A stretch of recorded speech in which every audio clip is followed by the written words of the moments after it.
The police have defended their handling of an incident in which two dogs were shot dead and a man tasered. The Met Police said it was called just after 5 p.m. on Sunday to reports of a woman being attacked by a dog in East London. Footage on social media, which you can see here if you're watching us on television, shows a man holding two dogs before he was tasered and the dogs shot. The police could be heard trying to persuade the man to surrender the dogs. The situation became increasingly heated before the dogs were killed. So was this just the police doing their job or needless animal cruelty? To debate this, I'm delighted to welcome animal rights activist Robert Gordon and former Detective Chief Superintendent in the Met, Kevin Hurley. But let's speak to Gordon first, Robert Gordon. Robert, thanks very much for coming in. No worries, great to be here. What was your reaction when you saw that footage of the dogs being shot? Well, it's really hard to watch, Mark. I was heartbroken. I think I'm still affected by it, and I think a lot of people who saw it are as well. And I was at a vigil last night with a couple of hundred people who came down to Scotland Yard to mourn and to express their upset and heartbreak at this incident.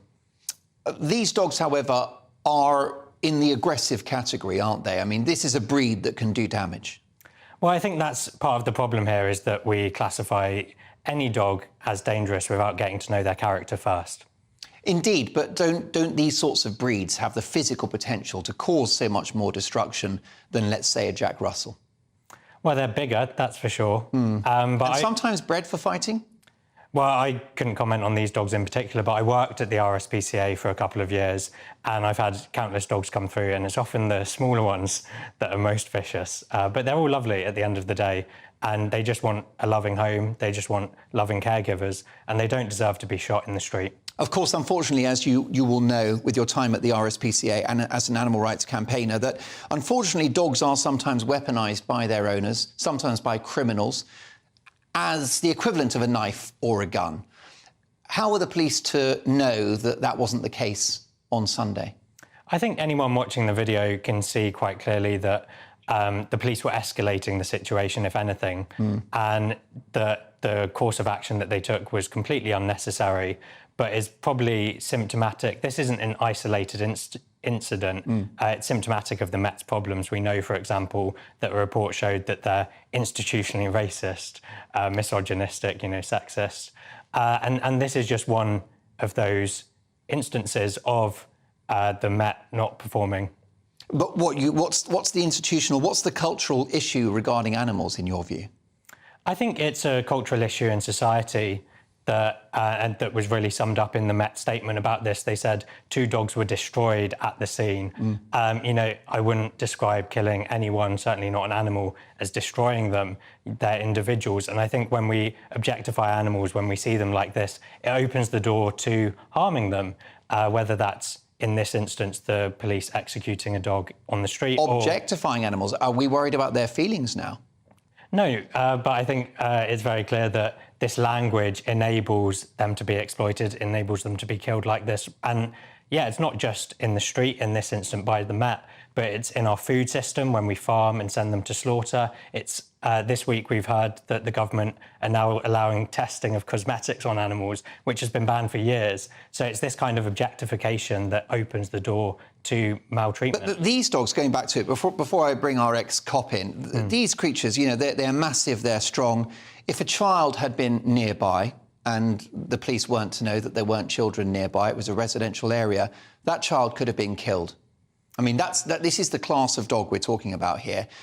Why is it for the police to take that chance? I think that's being slightly overdramatic. The videos that came out at the incident itself, which is playing now, but also since then of the dogs, they're really lovely dogs, those 2 individuals. They're sitting on the tube, cuddling up to Well, those dogs are very lovely when they're happy with their owner, but not when they're snarling on the street or in the park. Well, I don't think there's any evidence of them snarling.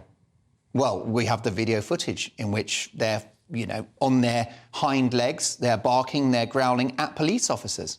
I think if I was surrounded by 7 men with guns, I would also be terrified. And that was what I was understanding from their body language, was that they were scared, but certainly not aggressive. And indeed, the second dog who was shot in the back was running back to their owner and certainly not attacking the police. OK, well, that's Robert's view. Do stay with us, Robert. Let's bring in former Detective Chief Superintendent in the Met, Kevin Hurley. Good evening, Kevin. Your reaction to that footage? Well, I come to this as the current owner of precisely the same sort of dog as that, a pit bull terrier, because I live part-time in Africa where he lives. He's a beautiful, lovely dog, cuddle up to you and so on and so forth, until he sees a monkey or a baboon on the ground, and he turns into an absolute uncontrollable wild nutter, completely out of control. He tears the monkeys to pieces, fights the baboons, and it's actually quite terrifying to see him go. The issue with dogs of this size, and they fit into a category which are banned by law under the Dangerous Dogs Act, Doggo Argentina, Doggo Brasilia, Japanese Tosers and American Pit Bulls, which these ones are, is they are so strong and so powerful that when they lock on with their jaws, firstly, you cannot get them off what they're locked onto, because I've tried. And secondly, they go utterly berserk because it is bred into their genes that they are fighting dogs. The clue is in the name, Pit Bull Terrier, because these are developed from English Bull Terriers that were once put into fighting pits. So let's be clear, these are beautiful, lovely, furry dogs, which we did see in the tube, actually, sitting on seats meant to be for people, whilst their owner broke the law by drinking alcohol on the train. And had you or I dared to say, would you mind if I sat on that seat, or my child sat on that seat, I wonder quite how things would have gone from there. So let's finish that point and park what was going on that lovely tube scene. What we've got now is an incident where police officers were called to two dogs out of control attacking a woman who had to run off and lock herself in the car. When you turn up to face a threat like that, and these are a serious threat, it's actually quite scary and terrifying. And the evidence of that is the fact there is in fact a dog handler there with a long pole and a leash on it. There's also a person there with a shotgun, and there's also a police officer with a shield. They are under no doubt as to the potential threat. They are confronting someone that they know is banned from dog ownership and is a criminal. And when they try to speak to him, he is so out of control and so non-compliant that they feel they need to use a taser on this particular chap. Now, the dogs, sadly for those two lovely dogs, and I would like to own them where I live, they are seriously dangerous and out of control. If they come off the lead and they hit one of those police officers, they will take out their jugular vein, their femoral artery, rip their face off, or lock on to their thigh, and they'll be permanently disabled. If they go by those people in that state, and there's a good chance they would, because pit bulls are super fast and super quick, that's why they're used for fighting, the next person who gets in the way is likely to suffer very serious injury. So the two dogs were shot, one in the first instance, the second one, when the owner was then being overpowered by the police officers, the other dog that was still tied to the dog that had been shot then tried to get back to where the owner was.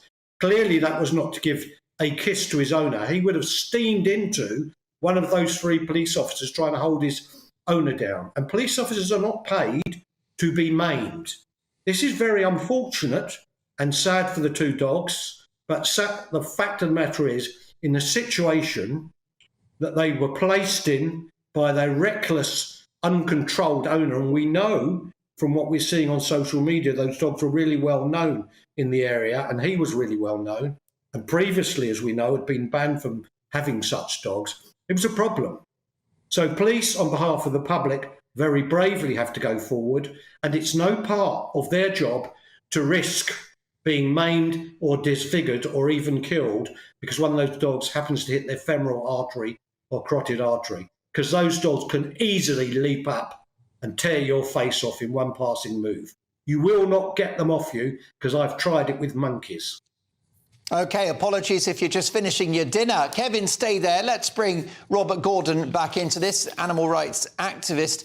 And Robert, Kevin hasn't painted a very sunny picture of those particular dogs. They're not exactly Lassie or Turner and Hooch, are they, or the littlest hobo? Well, Kevin's not painted a very nice picture of his training of his dog either. And He's described the dogs and the nature of the breed, Robert. But I don't think he's ever met them. Who cares? And certainly dogs can be trained in certain ways. It didn't look at all like those dogs have ever been used in fighting or trained to fight. But certainly Kevin appears to train his and set them on monkeys, which I don't think is something I would advocate. Or Robert, I think Kevin's point is that they're inclined to do that. It's in the genetics. It's the same reason why Jack Russells go after squirrels. And I'd say that's a very poor understanding of animal psychology. Perhaps it would be helpful to have, rather than someone defending the Met, someone who does understand animal psychology on alongside.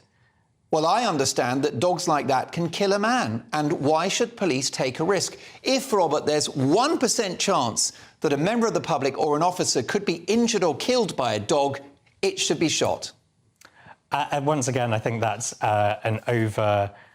it's dramatising the situation. Well, do you deny that if one of those dogs bites you in the neck, that you might die? I'm denying that the dogs looked like they were at all going to harm anyone. Would you take that chance? Well, every day when I worked at the RSPCA, I walked into kennels alone with dogs of a similar breed, and I never had a single bad incident. Well, I'm sure you were in an environment where there were protocols in place, not just the street in East London. Well, yeah, and there should be better protocols to handle situations like this with the police. And certainly today, there was a news article published from West Yorkshire Police where a similar incident happened with a dog. Actually, someone was injured in that instance, and the dogs weren't put down. They weren't killed in the street. So, once again, this is an example of the Met just abusing their power, just like we have seen consistently against multiple people, whether they're, of a different race, certainly, yeah. Are the police racist towards dogs, do you think, Robert? I think certainly there was some level of discrimination. Are canines the latest sort of protected group within our community who are victims? Not at all. They're actually a persecuted group. So Kevin mentioned that 4 breeds of dog are banned in this country, and that legislation was brought in the 90s, and it was an incredibly biased piece of legislation. It certainly hasn't reduced dog attacks, and there's active campaigns from multiple groups, including the RSPCA, to see that breed-specific legislation upheld. Robert, what would you say to these officers if they had given these dogs the benefit of the doubt and then one of the dogs gone on to either attack and kill a police officer or a member of the public, perhaps even a child? What would your reaction be? Would you be comfortable with that outcome? Well, absolutely not. But as I said, there was no indication from the video to suggest that was likely to happen. And to reference what happened again in West Yorkshire today, where there was an injury, the police intervened appropriately and were able to get the dogs to safety and into kennels. Briefly, Robert, how are you equating racism in the Met with the treatment of dogs? I'm very confused. I'm not saying they're directly linked. I'm saying the Met has institutional problems, institutional abuses of power, and it's the same way that this report describes them as sexist and racist. It's the same way that at the weekend 52 peaceful protesters were arrested before they even did anything, some of them 5 miles away from where they were supposedly meant to be committing a crime. So It's these abuses of power that make the Met institutionally broken. Kevin Hurley. Robert Gordon contends that the Met Police, are racist, sexist and potentially doggist. Yeah. May I first of all say that I've owned dogs all my life, and my dog is particularly well controlled and particularly well mannered around children and will do whatever one wants on command, except within his area of territory, he is completely uncontrollable if people come into it. By that, I mean monkeys, baboons or other dogs. And it's very, very difficult with a dog like that in certain circumstances to control them. The second point, will you please, when you talk about this specific incident, which is related to why 2 dogs, which had previously attacked a woman and were known as trouble in the area, with a man who'd been banned from having dogs, will you please stop linking that to what the Metropolitan Police may or may not do in relation to anything else? It's got nothing to do with it. What this is about is what was the decision-making of those few police officers who turned up to come and protect the public, who were then confronted by a known offender banned from holding dogs who would not keep his dogs under control, and the officers needed to carry out their duty. Please don't mix things up. Fair play to both of you for engaging in what has been a fascinating conversation. It's clearly complex. My thanks to animal rights activist Robert Gordon. Thanks very much for coming in, Robert. And former Detective Chief Superintendent in the Met, Kevin Hurley. Your reaction, Mark, at gbnews.uk. Do you think the police were overzealous and indeed cruel for killing those dogs? Many do. Let me know your thoughts.